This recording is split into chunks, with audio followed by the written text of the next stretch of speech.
দক্ষিণ কলকাতার একটি নামী ল কলেজ। বই, স্বপ্ন আর বিতর্কে ভরা ক্যান্টিন। সেই কলেজের পড়ে মেয়েটি। সাহসী, মেধাবী, আইন পড়ছে কারণ সে চায় অন্যায়ের বিরুদ্ধে দাঁড়াতে। কিন্তু একদিন সবকিছু বদলে গেল। কলেজের এক প্রাক্তন ছাত্র আর তার দুই বন্ধু, বর্তমান ছাত্র, চক্রান্ত করে মেয়েটির উপর নৃশংস অত্যাচার চালালো। ধর্ষণ। একটা মেয়ে যার স্বপ্ন ছিল বিচারপতি হওয়ার, তাকে ভাঙার চেষ্টা করা হলো নির্মমভাবে। আর এখানেই থামেনি। ওই পাশবিক মুহূর্তের ভিডিও করে ভয় দেখানো হলো। কাউকে বললে ইন্টারনেটে ছেড়ে দেবে। তোমার প্রেমিককে মেরে ফেলবো। তোমার বাবা মাকে গ্রেপ্তার করাবো। মেয়েটি ভয় পেল, তবে ভেঙে পড়েনি।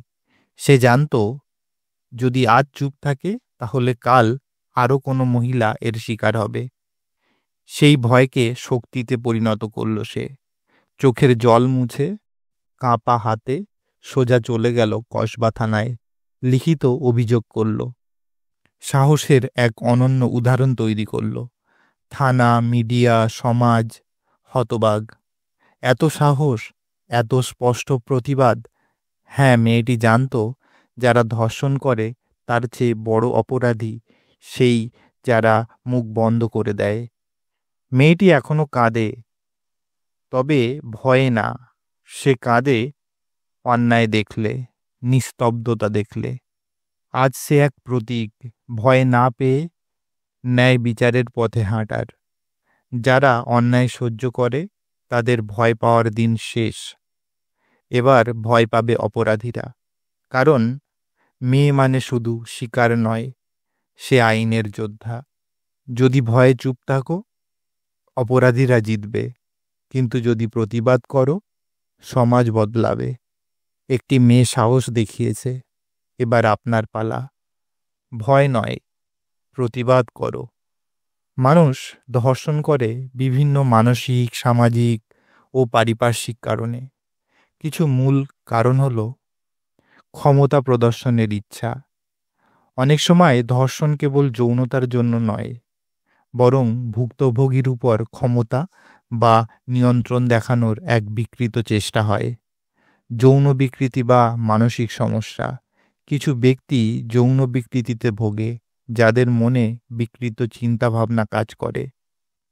বিচারহীনতার সংস্কৃতি। ধর্ষণের ঘটনার পর অপরাধীরা শাস্তি না পেলে বা সাজাতে মুক্তি পেয়ে গেলে তারা উৎসাহ পায়। অশিক্ষিত ও নৈতিক অবক্ষয়। শক্তির অভাব, শিক্ষার অভাব, নারীর প্রতি সম্মানের অভাব এবং সামাজিকভাবে বিকৃত মানসিকতা অনেক সময় ধর্ষণের পিছনে কাজ করে। পর্নোগ্রাফির অপব্যবহার। অতিরিক্ত পর্ন দেখা এবং বাস্তবের সঙ্গে সেটিকে মেলাতে যাওয়ার অনেক অপরাধীর মানসিকতা তৈরি করে দেয়। ধর্ষণ থেকে বাঁচার জন্য কি করণীয়? পরিচিত কারুর আচরণে পরিবর্তন নজরে এলে সচেতন হন, কারণ অনেক ধর্ষণের ঘটনা পরিচিত জনের দ্বারা ঘটে। সতর্ক থাকা। অচেনা জায়গা বা সন্দেহজনক পরিবেশে সতর্ক থাকুন।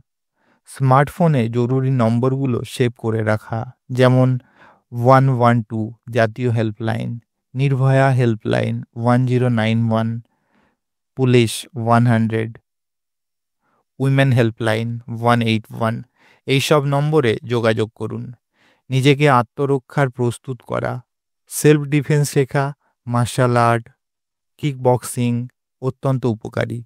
বন্ধু বা পরিবারের সাথে লোকেশন শেয়ার করুন, বিশেষ করে রাতে একা বেরোলে। ধর্ষণের শিকার হলে চুপ না থেকে আইনি পদক্ষেপ নেওয়া উচিত। সম্পূর্ণ ভিডিওটি দেখার জন্য অনেক ধন্যবাদ।